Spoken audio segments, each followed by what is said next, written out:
இப்போ நம்ம இந்த முன்னோட்டத்தில் பார்த்த மீட்பு நடைபெற்ற கிராமம் அக்கரைப்பாக்கம். இப்போ நம்ம அங்கே தான் போயிட்டு இருக்கிறோம். 2 நாட்களாக இங்கிருந்து திரு முனிநாதன் வந்து வீட்டுக்கு பின்புறம் 2 பாம்பு இணைந்தபடி இருக்கு அப்படின்னு சொல்லி கூப்பிடுறாரு. இது எங்க இடத்துல இருந்து ஒரு 10 கிலோமீட்டர் இருக்கும்.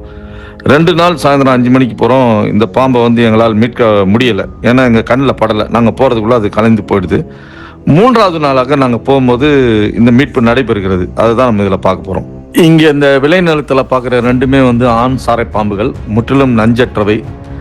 இவை வந்து மீட்கப்பட வேண்டிய அவசியமில்லை. ஆனால் மக்களுக்கு இது குறித்து பொதுவான புரிதல் இல்லாததால் இந்த பாம்புகள் அடித்து கொள்ளப்படலாம் அல்லது மக்களுக்கு பதற்றத்தில் ஏதேனும் விளைவுகள் ஏற்படலாம். அதனால் இந்த பாம்பு மீட்கப்படுகிறது. இவை 2ம் வந்து சாரை பாம்பு, முற்றிலும் நஞ்சில்லா பாம்பு. இவர்களால் மனிதர்களுக்கு எவ்வித ஆபத்தும் கிடையாது.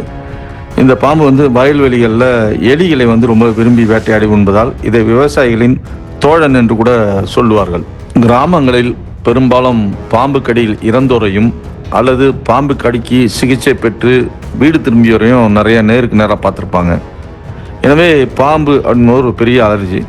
அதனால இது விஷமற்ற பாம்பு, நஞ்சற்ற பாம்புனா கூட அதை ரீலொகேட் பண்ணிடுங்க அப்படிங்கிற வேண்டுகோளை நம்மகிட்ட வச்சுக்கிறாங்க. வளர்ந்த பாம்புகளை பார்த்த உடனே இது எப்படியாவது இரவு நேரங்களில் அல்லது ஆட்கள் நடமாட்டம் இல்லாத நேரத்தில் இது வீட்டுக்குள்ளே வந்துடுமோ அப்படின்னு பெரும்பாலும் பயப்படுறாங்க. அப்படி அவங்க யூகிக்கிறதால தான் நம்ம இந்த பாம்பை ரீலொகேட் பண்ண வேண்டிய நிர்பந்தம் இருக்கு. இந்த மீட்கப்பட்ட 2 சாரை பாம்புகளில் ஒன்றுக்கு அடியில் வயிற்றுல ஏதோ காயம் இருக்க மாதிரி தெரியுது.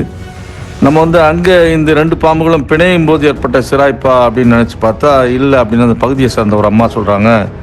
இல்லை, அச்சத்தில் அது மேலே கல்லை தூக்கி போட்டாங்க, அதனால் ஏற்பட்ட காயம் அப்படின்னு சொல்லி சொல்கிறாங்க. அதை நம்ம இந்த பதிவில் பார்க்கும்போதே தெரியும் அவங்க அதை சொல்கிறது.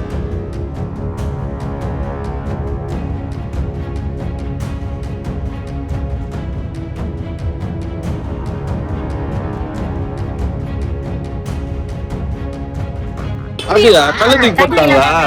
இல்லை இல்லை, கல்லு தூக்கி போட்டது நாங்க பாருங்க. கல்லை தூக்கி போட்டாங்களா?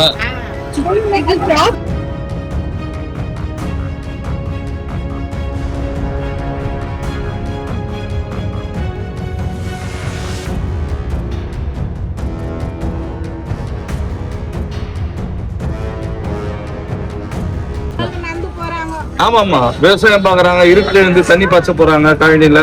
கஷ்டம் தான்.